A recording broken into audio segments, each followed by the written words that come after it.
विराट जी, आपका तो नाम भी विराट और काम भी विराट। नमस्कार सर। आप दुबई में से आज समय निकाला और वहां तो ये खेल आपका बड़ा तनावपूर्ण रहता है, उसमें भी आपने और अपनी भागदौड़ भरी जिंदगी में अभी जो फिटनेस रूटीन फॉलो करते हैं, मैं जरूर चाहूंगा, देश भी जानना चाहेगा, क्योंकि नौजवान आपको आपकी हर गतिविधि को देखता है, ये आपको कैसे मदद करता है?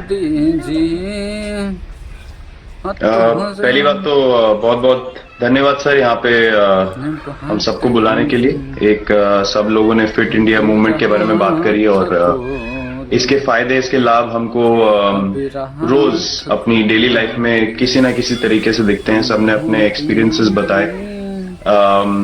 मिलिंद जी ने भी बहुत अच्छी बातें रखी, बहुत इंस्पिरेशनल उनका भी काम रहा है, उनकी जर्नी रही है पिछले कुछ सालों में, मैंने भी बहुत ऑब्जर्व किया है। और मेरे खुद के एक्सपीरियंस में सर एक ट्रांजिशन एक्सपीरियंस करने को मिला मुझे कि जिस पीढ़ी में हम खेलना शुरू हुए और जो उस समय खेल की हमारी डिमांड्स थी, वो बहुत तेजी से बदली एक समय के बाद। और मुझे ये एक्सपीरियंस हुआ कि जो एक हमारा सिस्टम बन चुका था, हमारा एक रूटीन बन चुका था, वो हमारे खेल के डिमांड्स के लिए सही नहीं था और उसे बदलना जरूरी था, क्योंकि हमारा खेल बहुत तेजी से आगे बढ़ रहा था और मुझे ऐसा महसूस हुआ कि हम कुछ फिटनेस के पॉइंट ऑफ व्यू से पीछे छूट जा रहे थे। हमारी स्किल में कभी कोई प्रॉब्लम नहीं थी। तो एक स्वामी जी ने भी बात रखी, आपने भी बात करी, मिलिंद जी ने भी पहले बताया, एक जो सेल्फ रियलाइजेशन की बात है कि आपको खुद से रियलाइज हो कि मुझे क्या बदलना है अपने अंदर। तो मुझे वो एक समय पे खुद भी एक्सपीरियंस हुआ कि नहीं, फिटनेस जो है वो प्रायोरिटी होनी चाहिए। और अगर मैं आपको ऑनेस्टली बताऊं तो पहले खेल को अच्छा करने के लिए फिटनेस मैंने शुरू करी, लेकिन आज अगर प्रैक्टिस मिस भी हो जाए तो मुझे इतना खराब नहीं लगता, लेकिन अगर फिटनेस सेशन मेरा मिस हो जाए या एक्टिविटी मिस हो जाए तो मुझे ज्यादा खराब लगता है। तो इसके फायदे जो है सर, वो पहले आपको ये जो नया मंत्र जगा तो दिल्ली के छोले भटूरे का ही बहुत दुखता हुआ होगा। बहुत ज्यादा सर, मतलब जो अभी हमने थोड़ी देर पहले बात करी कि हमारा जो नेटिव डाइट है, एक जिस रीजन से हम आते हैं उसका जो हम वो खाते हैं, उससे मैंने कभी एक्सपीरियंस नहीं किया कि हेल्थ इश्यूज हुए हो या किसी को कोई बीमारियों का सामना करना पड़ा हो। मेरी खुद के एक्सपीरियंस में मेरी नानी, मैंने बहुत समय तक देखा, इतनी ज्यादा उम्र में भी उनकी हेल्थ हमेशा ठीक रही, हमेशा उन्होंने घर का सिंपल खाना खाया। तो मैं जब पला बड़ा तो शहरी खाना, मतलब बहुत ज्यादा बाहर का खाना होता था, खेलने कूदने जाते थे तो आते जाते बहुत सारी चीजें ऐसी खा ली कि जो हेल्थ पॉइंट ऑफ व्यू से अच्छी नहीं है। तो डाइट का भी एक बहुत बड़ा कंट्रीब्यूशन था, जो डिसिप्लिन नहीं था।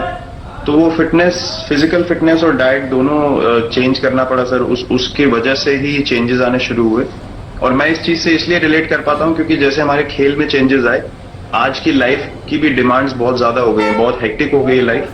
तो अगर हम अपनी फिटनेस को उस पेस के साथ नहीं रखेंगे, सिंक में नहीं रखेंगे, तो हम पीछे छूटते चले जाएंगे। तो अगर हम लोग अपनी फिटनेस को नहीं इंप्रूव करते तो हमारे खेल में भी आज हम बहुत पीछे छूटते चले जाते हैं, क्योंकि आप सिर्फ अपनी स्किल पे डिपेंड नहीं कर सकते। आपका जो मेंटल स्ट्रेंथ है, वो आपका शरीर कितना तंदुरुस्त है और आपका दिमाग कितना तंदुरुस्त है, उस दोनों का एक कॉम्बिनेशन साथ में चलता है। तो अगर मेरा शरीर सपोर्ट नहीं कर रहा है जो मेरा दिमाग सोच रहा है, तो मैं जो करना चाहता हूँ मैं नहीं कर पाऊंगा।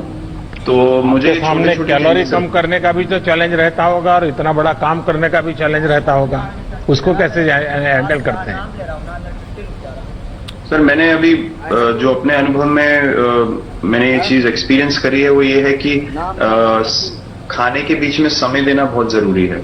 हम लोग बहुत बार खाते हैं और फिर बड़ी मील के बाद वो छोटा पोटा खाते चले जाते हैं पूरा दिन। तो वो जो हमारा सिस्टम है उसको कहीं प्रोसेस करने का मौका ही नहीं मिलता खाने को, और रात तक हम खाते चले जाते। तो मैं जब छोटा भी था तो 11:30-12 बजे डिनर हो रहा है, उसके बाद मीठा खा के एकदम सो गए, कुछ एक्टिविटी नहीं, कुछ उसके बाद वॉक नहीं। तो आई थिंक ये छोटी छोटी चीजें जो है जो बहुत मैटर करती हैं कि आप अपने अंदर के सिस्टम को भी कितना समय दे रहे हैं उस खाने को प्रोसेस करने के लिए जो आप खा रहे हैं।